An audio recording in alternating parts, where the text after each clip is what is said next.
दर्जी माँ का पत्ते वाला फ्रॉक। प्रियांशी और ज्योति दोनों 8वीं कक्षा में पढ़ती थी। दोनों एक साथ ही स्कूल जाया करती थी। दोनों के बीच काफी गहरी दोस्ती थी।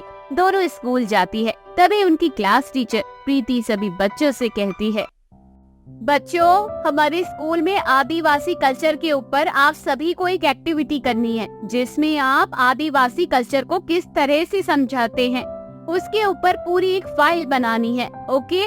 दूसरा, आदिवासी कल्चर के हिसाब से आपको एक ड्रेस लेकर आना है और उस ड्रेस को पहनकर आप सभी बच्चों को आदिवासी डांस करके दिखाना है।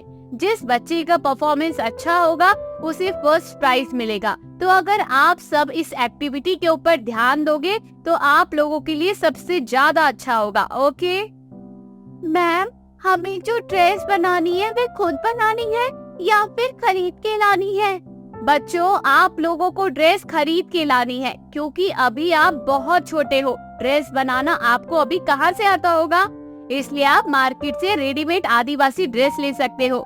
ऐसे छोटे मोटे फंक्शन प्रोग्राम के लिए आदिवासी ड्रेस मिल जाती है। सब कुछ थीम के अकॉर्डिंग ही फिक्स होगा। ओके ठीक है मैम।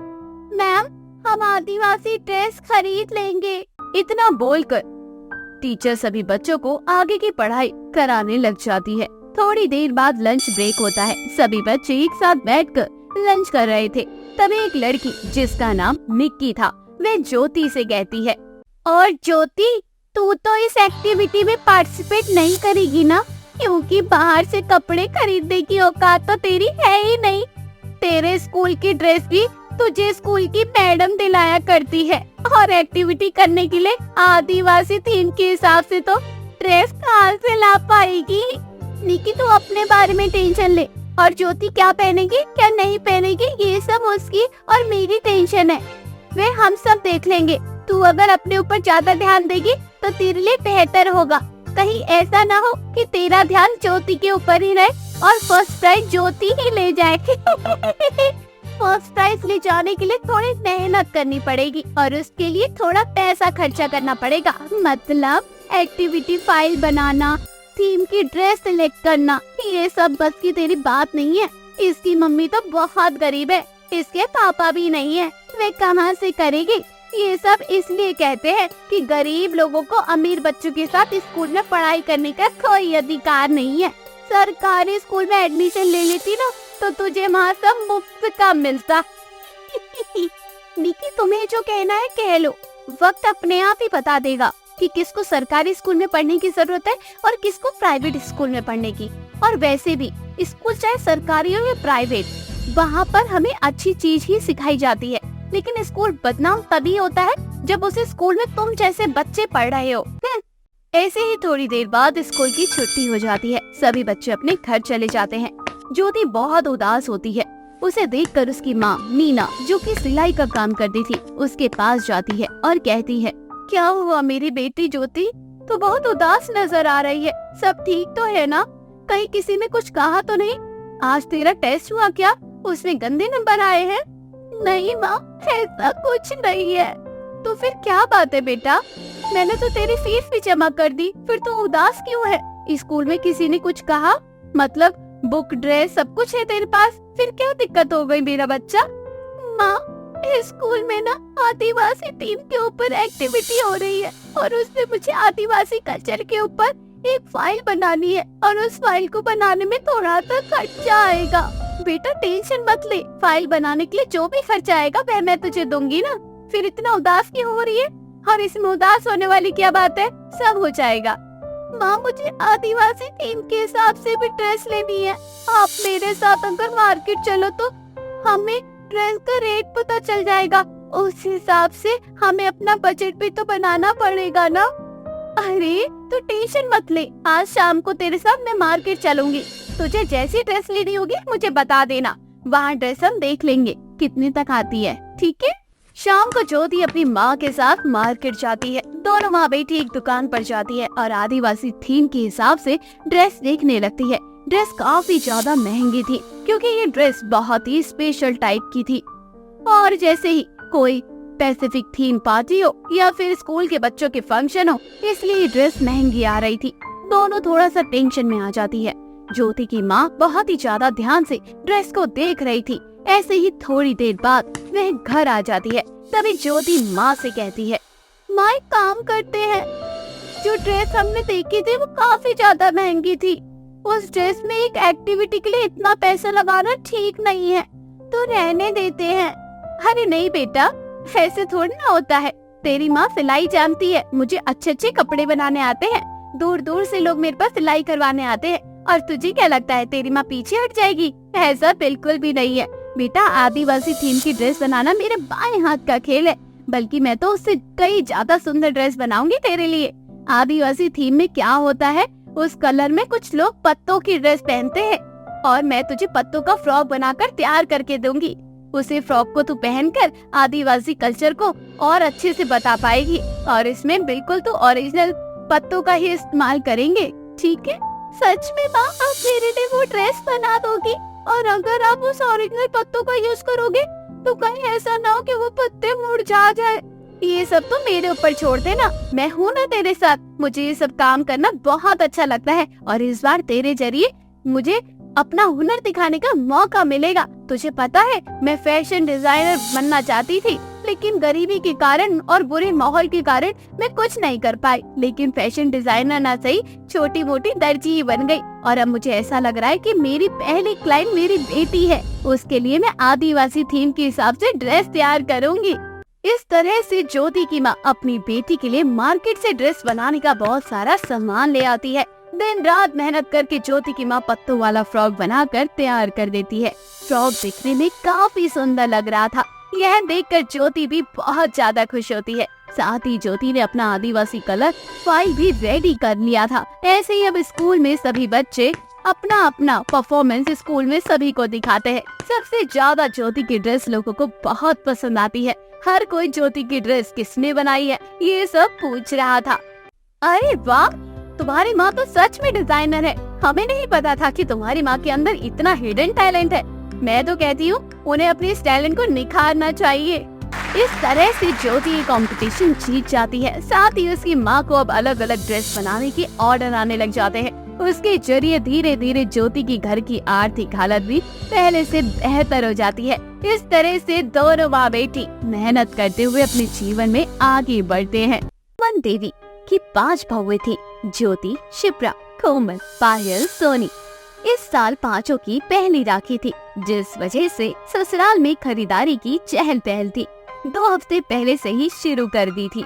सुमन देवी की घर की आर्थिक हालत उतनी भी अच्छी नहीं थी, मगर फिर भी वो अपनी बहुओं की सभी इच्छाओं को पूरा करने में लगी रहती थी।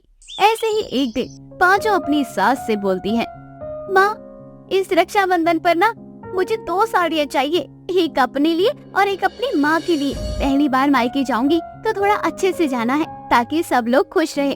और वैसे भी मेरा छोटा सा भाई है, वे तो मेरे पर ऊपर ज्यादा खर्च भी नहीं कर पाएगा, इसलिए जो खर्च करना होगा वे मुझे ही करना होगा। तो थोड़ी तैयारी करनी पड़ेगी माँ जी। माँ जी, आपको पता है मेरा जो गोल्ड के झुमके थे ना वो टूट गए। उसमें से जो थोड़ा सा सोना है वो भी टूटकर पता नहीं कहीं खो गया है। आप ना वो बनवा दो, उसमें थोड़ा बहुत खर्चा आएगा आपका। अब मायके जाऊंगी तो नकली ज्वेलरी पहन के थोड़ा ना जाऊंगी, अच्छा नहीं लगेगा ना। पहली राखी है ना आखिर हमारी ये।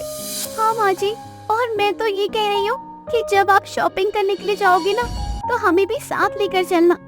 अब हम अपनी मर्जी के हिसाब से ही चीज ले लेंगे तो ज्यादा बेहतर होगा। माँ जी, मैं तो कहती हूँ ये सब करने की जरूरत नहीं है। जरूरी नहीं होता कि रक्षाबंधन के दिन दिखावा करो। प्यार से अपने भाई को राखी बांधो और मुंह मीठा करके आओ, यही बहुत है।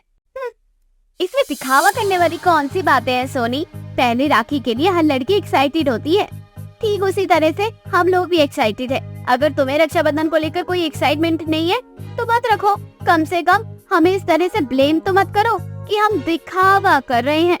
अरे मेरे बच्चों, तुम लड़ो मत, मैं तुम सभी की इच्छा पूरी करूंगी। शाम को आने दो मेरे बेटों को, बात करती हूँ इस बारे में।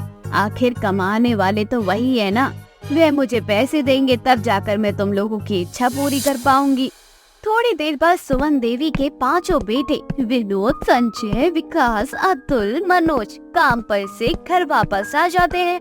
तभी सुमन अपने बेटों से बोलती है, बच्चों मैं क्या कह रही थी, तुम्हें तो पता है ना कि रक्षाबंधन का त्योहार आ रहा है और तुम्हारी बीवियों की पहली राखी है और वो मायके भी जाएंगी, तो उन्हें उनकी पहली राखी पर अच्छे से मायके भेजना है, क्योंकि बहुत सारे रिश्तेदार होंगे आसपास। सभी लोग देखते हैं कि लड़की अपने ससुराल से किस तरह से आई है। तो मैं चाहती हूँ कि मैं पांचों को कपड़े दिला दूं और उनके साथ श्रृंगार और कुछ गिफ्ट उनकी फैमिली के लिए भिजवा दूं। वो सब तो ठीक है ना, लेकिन कहते हैं कि जितनी चादर हो उतने ही पैर फैलाओ। आपको तो पता ही है ना कि हम रोज का कमाते हैं, रोज का खाते हैं। अब इतना सब करने के लिए अच्छा पैसा खर्च होगा, इसलिए ये सब करने की कोई जरूरत नहीं है। क्यों भाइयों, अगर मैं कुछ गलत कह रहा हूँ तो तुम सब अपनी राय रख सकते हो। माँ, मेरे हिसाब से संजय बिल्कुल सही कह रहा है। रक्षाबंधन का त्योहार ही तो है। आप उन पांचों को एक एक डब्बा मिठाई और 500 रुपए दे दो और राखी भिजवा दो ना बस। हमें ज्यादा चकाचौंध दिखाने की जरूरत नहीं है, और वैसे भी एक दिन की बात है, इतना सब करने की क्या जरूरत है। बच्चों, तुम सब ये चीज नहीं समझोगे। हर लड़की चाहती है कि वे रक्षाबंधन के त्योहार पर अच्छे से जाए, उसके पास थोड़े पैसे भी हो ताकि सबके लिए वे कुछ न कुछ ले पाए। और वैसे भी तुम्हारी बीवियों ने तो मेरे सामने आकर अपनी अपनी चीज रखी है, अब उसको पूरा करने का जिम्मा तो मेरे ऊपर है ना। मुझे तुम पांचों से पैसे चाहिए, मुझे पैसे दो ताकि मैं उन्हें रक्षाबंधन पर जाने के लिए तैयार कर पाऊं। देखो माँ, हमारे पास तो पैसे नहीं है, क्योंकि हम पांचों एक ही फैक्ट्री में काम करते हैं और हमें अभी तक सैलरी भी नहीं मिली है। अगर वो लोग अपना रक्षाबंधन इस गरीबी में बना सकते हैं तो ठीक है, नहीं बना सकते तो कोई बात नहीं। इतना बोलकर पांचों अपने कमरे में चले जाते हैं। सास को अपनी बहू को लेकर टेंशन हो जाती है। उसे समझ नहीं आ रहा था कि वे अपनी बहू को मायके जाने के लिए कैसे तैयार करे। रक्षाबंधन में अब करीबन 2 दिन बचे थे। पांचों बेटों में से किसी ने भी अपनी माँ को 1 रुपया नहीं दिया था, जिससे वे अपनी बहुओं को मायके जाने के लिए तैयार कर पाए। सास अपना पुराना मंगलसूत्र जो कि सोने का था वह लेकर एक सुनार के पास जाती है और मंगलसूत्र को गिरवी रखवाकर कुछ पैसे उधार लेकर आती है और उन पैसों से राखी का सामान और अपनी बहू के लिए कुछ कपड़े वगैरह लेकर आ जाती है। यह सब देखकर सभी बहुत खुश हो जाते हैं। तभी सोनी अपनी सास से कहती है, माँ जी, आपसे एक बात पूछनी है। आप ये बताओ कि आपके पास इतने सारे पैसे कहाँ से आए, और मुझे समझ नहीं आ रहा कि आप सुनार के पास क्या कर रही थी। सास समझ जाती है कि सोनी को पता चल गया है कि वह सारा सामान ये कहाँ से लेकर आई है। तू कहना क्या चाहती है सोनी, साफ साफ बोलना। माँ जी, मैं आपसे कहना चाहती हूँ कि रक्षाबंधन का ही तो त्योहार है। इस दिन हर भाई बहन एक दूसरे को प्यार से राखी बांधकर मुंह मीठा कराकर खुशियाँ बांटते हैं, लेकिन आपको अपना मंगलसूत्र गिरवी रखने की क्या जरूरत थी। मैंने आपको देख लिया था कि आप अपना पुराना मंगलसूत्र निकालकर सुनार की दुकान पर जाकर वहाँ पे कुछ पैसे उधार लेकर अपनी बहुओं के लिए शॉपिंग कर रही हैं।